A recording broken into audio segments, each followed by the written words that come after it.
So yun mga pre, no? Ito yung gamit ko pag laging nasa compartment. Ito, Phillips screw, Y-tool. Tapos ito, pangbaklas ng torque drive. Yan, lagi kong dala yan. Tapos ito yung binili ko dun sa 20-20 lang. Ito, halagang 250, isang set, no?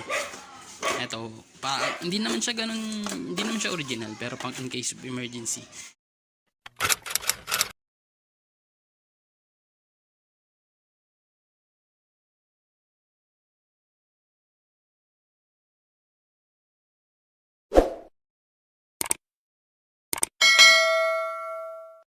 So yun, good afternoon mga pre. What's up? May bago ang video ngayon. Di bali kasi umuulan, di ako makabiyahe. Gagawin ko, maglilinis ako ng panggilid ng motor. Yun nga, kasi para di natin dalhin sa mekaniko para makasave tayo. Tayo nang gagawa. Tsaka nga pala mga pre, tanong lang. Ikaw may motor ka. Marunong ka ba maglinis o mag-ayos ng panggilid ng scooter mo? O ikaw naka-underbone ka? Marunong ka ba ng mga basic na paggawa sa motor mo? Or yung mga madalas mangyari sa kalsada, di ba? Marunong ka ba gumawa nun? Yun mga pre, yun yung tanong ko. Kasi para sa akin mga pre, hindi mo kailangan maging mekaniko, no? Para matuto kang mag-ayos. Ibang mekaniko kasi, sasabihin nila sa'yo, huwag na huwag mong gagalawin kasi nga baka masira. Tama nga naman, huwag na huwag mong gagalawin kasi nga baka masira. Dapat sa mekaniko lang. Tama nga naman sila. Kasi nga, at least para di iwas gastos, di ba? Mekaniko ko naman kasi, yung trusted kong mekaniko, iba. Payo niya naman kasi sa amin. Kung kaya mong gawin yung mga basic, dapat magawa mo. Kung kaya mong matutunang gawin, dapat matutunan mo. Sa example, maglo-long ride ka or pupunta ka ng medyo malalayong lugar, di ba? Yung mga wala ganong shop, bigla kang nasiraan. Anong gagawin mo? Maghahanap ka ng rescue, maghahanap ka ng shop, or kung may alam ka, gagawin mo, di ba? At least kahit papaano mga pre, kahit konting basic lang, dapat matuto tayo. Yun mga pre, hindi ako mekaniko ha, tandaan hindi ako mekaniko. Who are you? Experience lang talaga to kasi nga, lagi akong sa kalsada. 11 years akong messenger. Lagi ako nasa kalsada. Marami akong nakikita nasisiraan ng mga motor, di ba? Tulak lang, kahit yung mga basic lang. Ayan, naiipitan na ng preno, di ba? Di na alam anong gagawin. Mga ganon, naputulan ng kadena, hindi na alam paano idugtong. Mga ganon mga pre, tapos niya, putulan ka ng bell. Ay, ng belt, no? Tapos mga ganon, ibitan ka ng bell. Ayun, ay hirap yung, wala tayong alam sa kalsada. Kaya ito mga pre, maglilinis ako ng kalsada. What? Napapakita ko rin sa inyo yung mga tools na gamit ko, tsaka dala-dala ko lagi. Ayun mga pre. So yun mga pre, no? Ito yung gamit ko pag laging nasa compartment. Ito, Phillips screw, Y-tool. Tapos ito, pangbaklas ng torque drive. Yan, lagi kong dala yan. Tapos ito yung binili ko dun sa 20-20 lang. Ito, halagang 250, isang set, no? Ito, hindi naman siya ganun, hindi naman siya original, pero pang in case of emergency, yan, kompleto yan. Dinagdagan ko lang siya ng pangbaklas ko ng Isabel. Ito, size nito 24. Ito, yan. Yan yung lagi kong dala sa compartment para in case of emergency meron ako. Yan lang naman kasi pag sa scooter laging sisiraan. Yan yung paggilid natin, no? Yan yung lagi nasisiraan, kaya yan yung lagi kong dala. Ito kasi, kinonvert ko to nung sa Mio Sporty ko nung wala pa akong tool, Y-tool. Pero ito nagagamit ko dito sa pagbaklas ko ng torque drive kasi yun medyo matigas. Nagagamit ko rin naman siya. Dito lang ako sa bahay. Ayan yung mga pre. Ayan yung lagi nyo tatandaan pag kayo naka-scooter. Yung lagi nyo dala. Phillips screw. Tapos Y-tool. Pangbaklas ng torque drive. Ito bili ko na ito 150 sa Divisoria. Tapos ito 250. Tapos ito kasi hiwalay ko ito binili yung 24. Kasi itong set na to hanggang ano lang to 22. Yan. Ito. Hiwalay ko itong binili 24. Halagang 90 pesos. Yun. Yan yung mga set mga pre. Pag naka-scooter ka, yun lagi mong dala. Kaya mga pre, mapanoorin nyo. Magbabaklas ako ng panggilid.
ng scooter mga pre. Halos wala naman pinagkaiba yan. Halos lahat ng scooter. NMAX, Aerox, ayan, Yamaha, tapos Honda. Siguro sa Honda kasi hindi pa ako nakapag baklas ng iba, no? Maliban lang sa dun sa Click 125, no? Siguro dito na lang magkakatalo sa size ng ito. Ayan. Itong sa bell, tsaka dito yung sa drive face, no? Diyan na lang magkakatalo. Pero halos same yan lahat. Same lang lahat ng laman yan mga pre. Kasi kung baga sa underbone, sprocket lang naman yan. Ayan. Kaya ito, 17. Ito, 24. Yan yung babaklasin natin mga pre. No? Dati kasi nung wala akong white tool, nung nagbabaklas ako ng drive face, kinakalangan ko siya. Nung Allen range. Tinutukod ko dito. Ganyan para may pangkalang. Kaso yun nga, nangyari. Ito, napingas. Seriously, what the fuck are you doing? So yun, wala namang diferensya yun mga pre. Ayun, naghanap ako ng white tool, bumili ako ng white tool para nga, hindi na mapingasan. Yan lang naman yung naman ito sa airbox. Airbox natin. Yan mga pre, paklasin ko. Yan mga pre, paano maglagay ng white tools? Marami kasi sa white tools no, pag sa Aerox, kasi malapad yung drive face niya, hindi talaga aabot. Ganyan, hindi siya umaabot. Kaya yung iba talaga mga pre, ito, ginagrinderan to, binabawasan para sumakto. Kaya ako, di ko pa nagagrinderan. Ang gagawin natin na ito, kalang siya natin dito, dyan. Tapos kung saan yung ilalim ng isang bilog, doon natin siya itatapat ng isa, para doon yung persa. Kasi pag dito nga, ito nangyayari, baka mabasag ulit. Dapat dito siya sa ilalim. Pag magbabaklas, same din pag maghihigpit na, doon pa rin sa ilalim kabila. Yan. Yan yung pasok mga pre. Tapos isa dito sa ilalim. No, tapos ako kasi kinakalang ko siya dito sa center stand. Ganyan. Tapos siya ako siya babaklasin para may persa. Yan. Diyan siya kakalang. Yan mga pre, para may persa. So, ayun, babaklasin ko muna.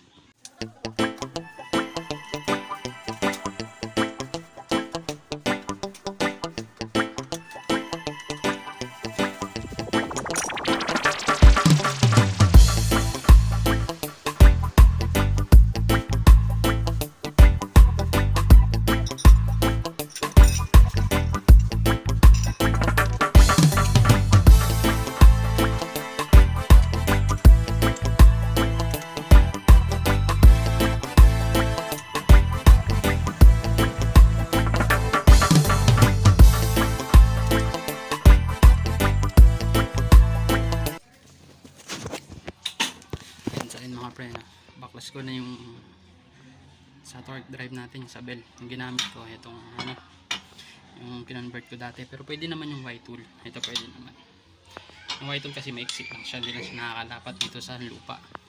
Gagawin mo, no? Hindi mo siya i-center stand para lumapat siya doon. Ayun, pag naluwagan mo na, tanggalin mo lang to. Yan, ito yung bell. Yan, ilahin lang. Ito yung torque drive. Ito kasi guhitan ko na lang yan mga pre, para nga daw kumapit. Dr. Kwak-Kwak tayo. Mahilig tayo sa YouTube. Pero yun, wala naman siyang problema, wala naman siyang dragging. Ayan, ugutin mo lang siya. Ayan. Yups. Tapos ito mga pre, ito yung sa may bola. Yan, pag dinukot nyo, sabay nyo yung sa likod. Yan, kasi andyan yung bola sa likod. Yan, yung bola natin. Yan, yan yung bola. Kasi yung torque drive. Ito lang naman iingatan sa scooter mga pre. Yan, pag naghigpit kayo ng tornilyo, dapat sakto. Tsaka hindi, wag yung sobrang higpit ba, kasi ito kadalasan nalulose thread. Kasi yung iba pag nagkabit bara-bara lang. Pag alam mo masikip, wag persahin. Dapat alam mo naman kung paano magkabit ng tornilyo, di ba? Dapat smooth. Yan. Para at least hindi siya maipitan. Yan. Yan mga pre. Ay, babaklasin natin to, torque drive. Kasi yung iba pag naglinis, ito lang nililinis yung bola. Yan, drive face. Yan, tapos ito, tingnan nyo to lagi kung maglilinis kayo. Ito spacer nya. kung maluwag, kasi pag maluwag na ito yung nag-iingay sa gilid. Ito, kung umaalog na siya. Kasi pag maalog na yan, ibig sabihin maluwag na.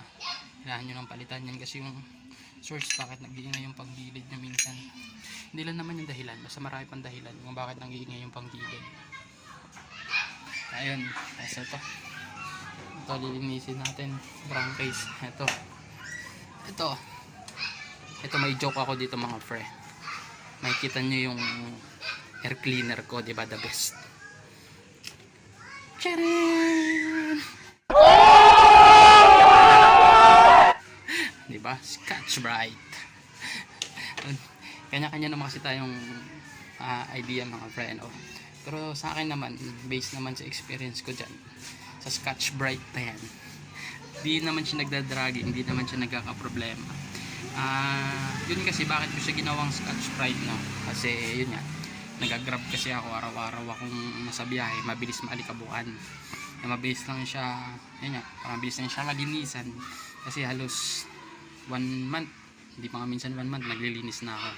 Meron namang mabilis lang linisan, no, yung washable. Pero yun nga, ito kasi dati kasi sa sporty ko pa lang nag-Scotch-Brite na ako eh. Medyo nakakahinga naman.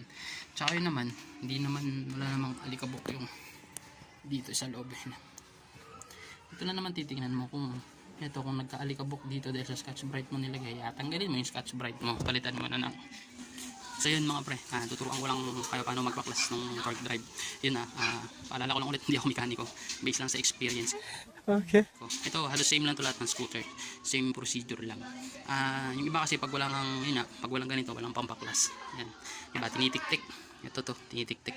Ako dati tinitik-tik ko rin yung sa sporty ko. Okay naman, pero yun nga lang, nasisira lang tong gilid. Kaya yun, ginawa ko ganito. Hindi naman siya mahirap, yung iba nahihirapan gumamit, pero sa akin hindi naman. Kasi mabilis na naman siya. Ang gagawin mo lang mga pre, sasalpak mo yan. Tapos ang gagawin mo, apakan mo to. Ito, apakan mo to. Yan. Ganyan lang mga pre.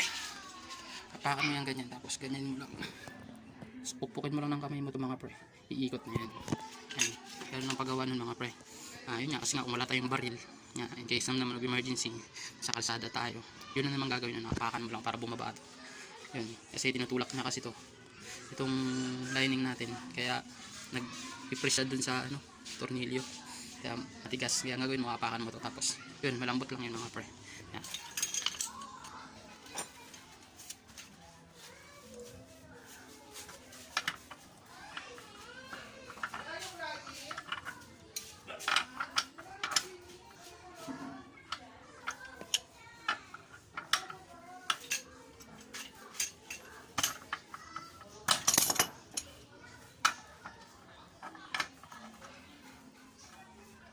Yun mga pre, baklas na siya. Lalo lang siya kabilis. Yan, tapos dandahan lang kasi may spring, baka tumalsik. Yan.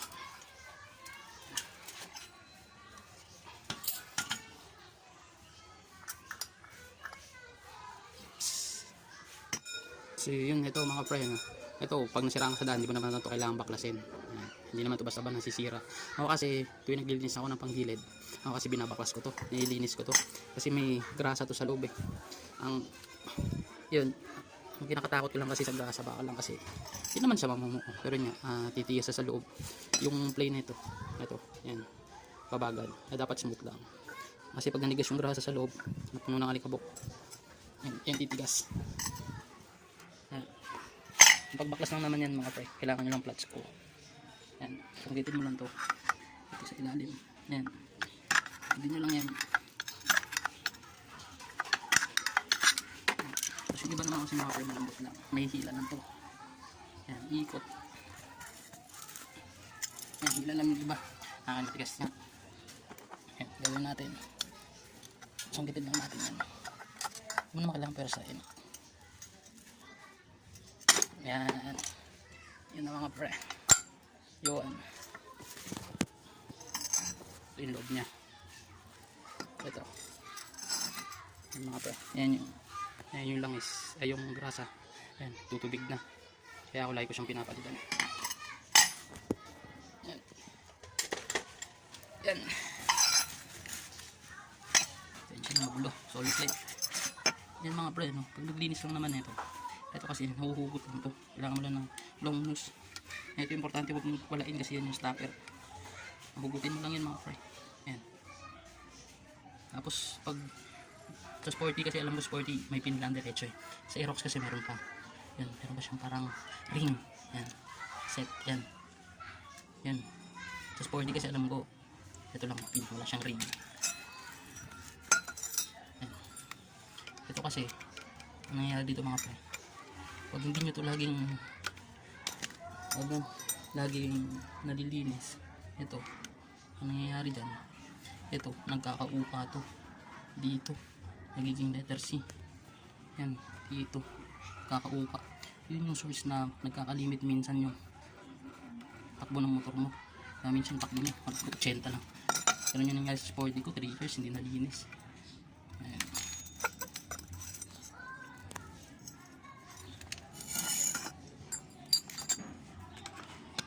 Yan. Sayang lang yun mga pre. Tapos mauhugot mo na yan. Ayan, nililisan mo lang yan. Basahan or tissue. Tapos tanggalin mo lang yung grasa na yan. Tapos lalagyan mo lang ng grasa ulit. So, mauhugot lang yan mga pre. Yan. Yan. Yan na yung loob. Yan yung nakasalpak yung pin. Tatlo. Yan. Yan yung loob niya. Yan. Kasi dapat nilalagyan niya ng grasa. Yan. Kaya mamaya pakita ko paano maglagay ng grasa. Linisan ko muna mga pre. Yan. Yan yung laman ng torque thread.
yan mga pre, hindi ko na siya inugasan ng tubig. Dapat kasi hugas dyan, gasolina, para hindi na mumumu pag sinabunan. Yun, wala kasi akong extra gas. Hindi na ako kumuha sa tangke. Ayan, dapat gas yung pinapandilinis dyan, tapos pinabrush. Yan mga pre. So yun mga pre, yan yung mga parts ng torque drive natin. Ibabalik na natin yung parts kung paano ba siya magbalik. Yan. Ito. Tapos ito. Ayan. Kasi grasa na natin. Kasi nilalagyan ko ito ng grasa o hindi. Dito. So dito wag kasi ito yung daanan ng bell. Lagyan natin. Dito yung bell. Ayan.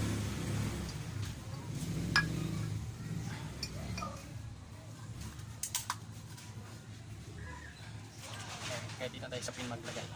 Nasa na natin. Okay.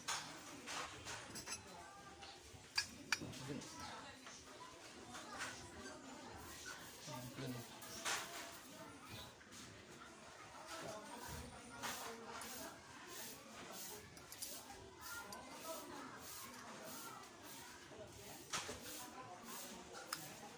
Mga pre.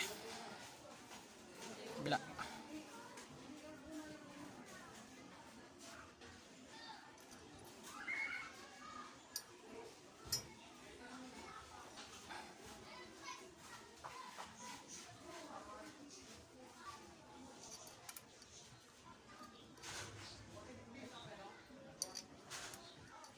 Yan. Yan yung tatlong pin. Kaya natin, lalagyan natin yan ng grasa. Para pag nagpi-play siya, di siya umiinit.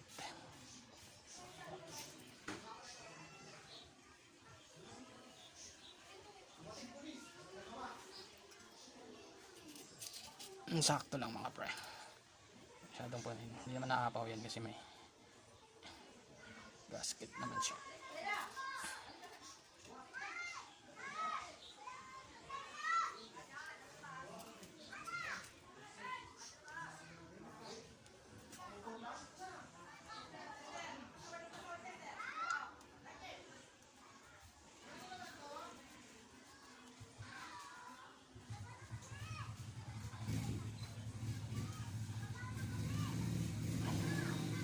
Lang sobrang madami kasi magbabasa lang yan. Shot. Ito punasan na natin. Ayan. Tapos pag nalagyan nyo na ng grasa, lagay nyo ito.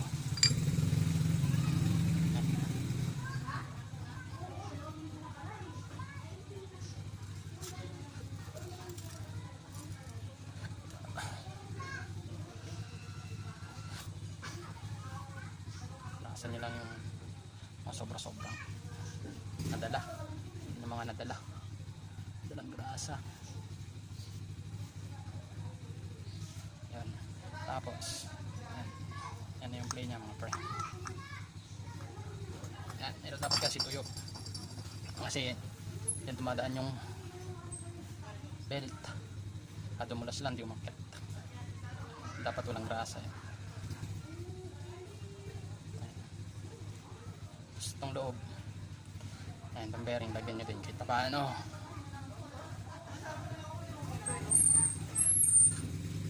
Hindi naman sobra-sobra kasi lagi-lagi naman kayo naglilinis. Yun.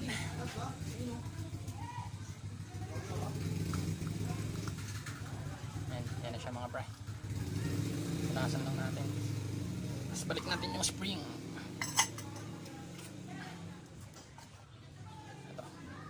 Spring ko stock pa to. Yan. Tapos ito punas nyo dapat dito malinis kasi pag nalagyan niya ng grasa tadeng dudulas lang yan. Yan. Yung clutch lining yan, dapat malinis, dapat tuyo yan. Kasi ito, tapat mo lang doon. Press mo lang mga pre. Gawin mo. Ito na.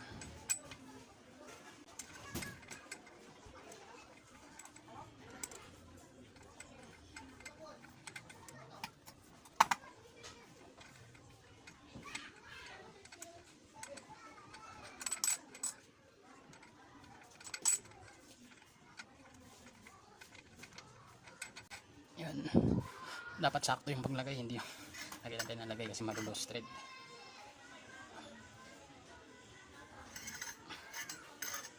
Tapos yun, same procedure pa rin.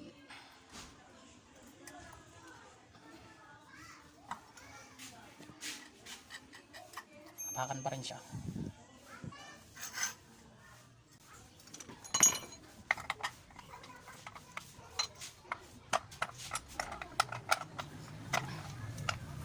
Ito kailangan maipit ang mga panas eh. Tutunog din sa ano pag hindi ka pa.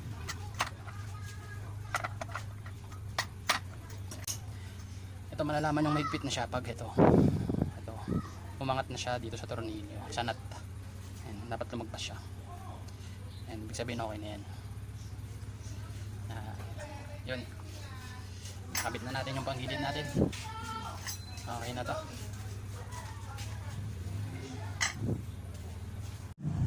Yun mga pre, nakabit na natin yung bola. Ito, bola, new.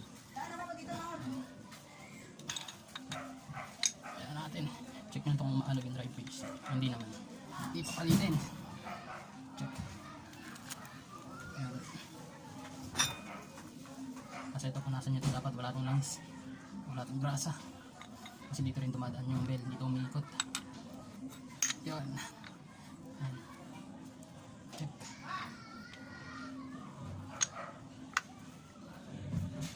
Kasi yan, sampak mo lang. Yun.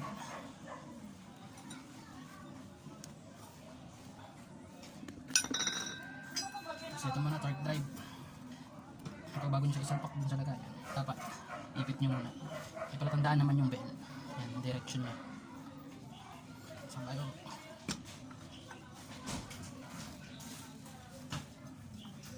yups. Yan, ipitin nyo muna siya para release nyo siya maano.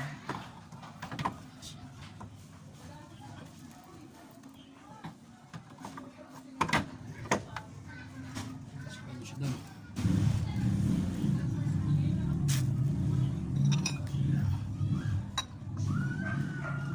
Yun na siya mga pre, mahigpit na siya.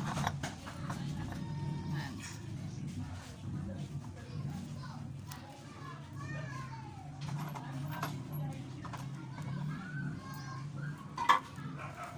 Check nyo pala mga pre kasi ito may dalawang spacer. Ayan. Ito doon. Harap.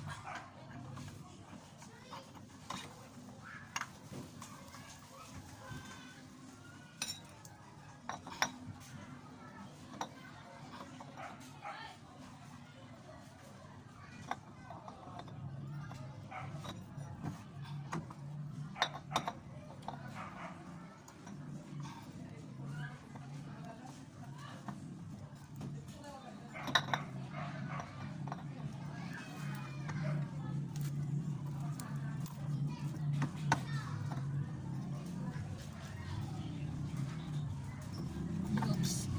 Ayan, dalawa kasi spacer na ito. Yung makapal dun sa likod. Kasi manipis sa harap. Ayan, tandaan nyo mga pre, kasi baka ito alisin ang spacer. Dapat yung sentro. Dapat sentro yan. Kasi mamaya pag nahigpitan mo tapos na ganyan nakadikit, pupudpurin niya itong ito. Tapos maglalak yan, hindi nyo na matatanggal.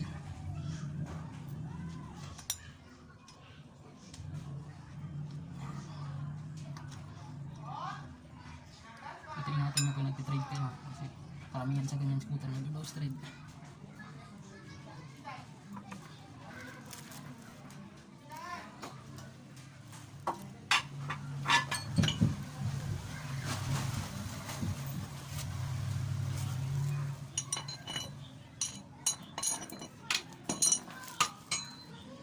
Oops. Kaya pala mahigpit, hindi pala yan dyan. Ayun, mag-pick. Hindi na natandaan yung nut niya kung saan siya. Kasi kung nahigpitan ko yun, malamang roasted yun.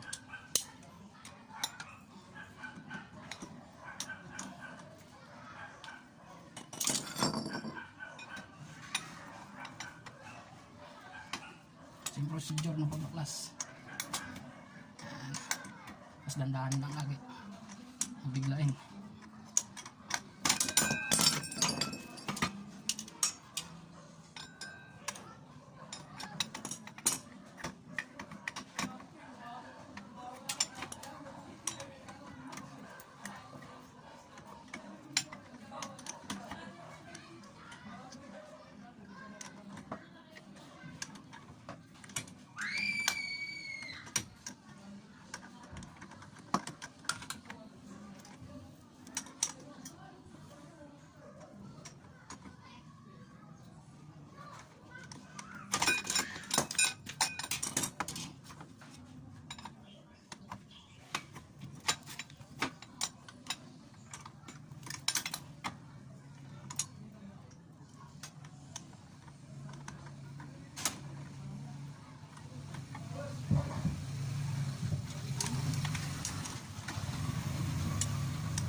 Mga pre, wag lang masyado mahigpit.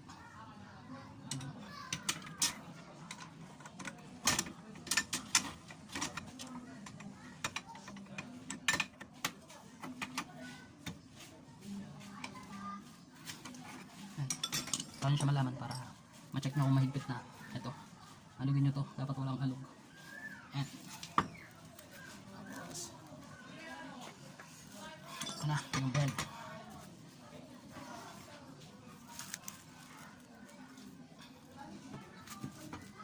Pupunasan nyo rin ito. Dapat yung tuyo yun. Baka kasi may krasa or langs. Dudulas lang dun sa lining. Yun yung dadrag.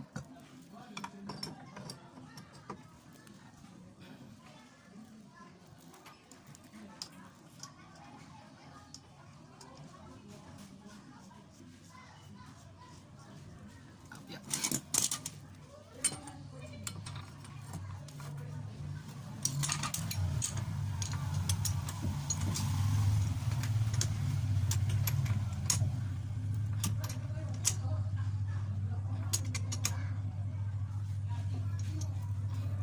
Huwag din masyadong mahigpit. Kung alam nyo sakto ng higpit niya, alam nyo medyo matigas na, tama na. Huwag nyo na pwersahin. Ito naman pag sobrang luwag, kakatok. Alog, ingay. Ayun, testing natin mga fresh.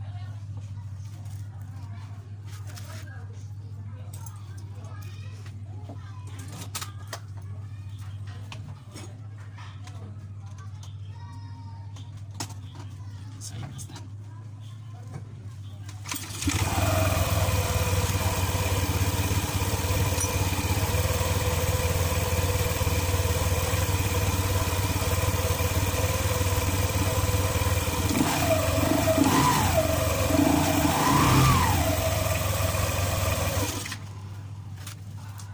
Yun, babalik ko na yung cover. Balik na siya pre. Ayan, okay na.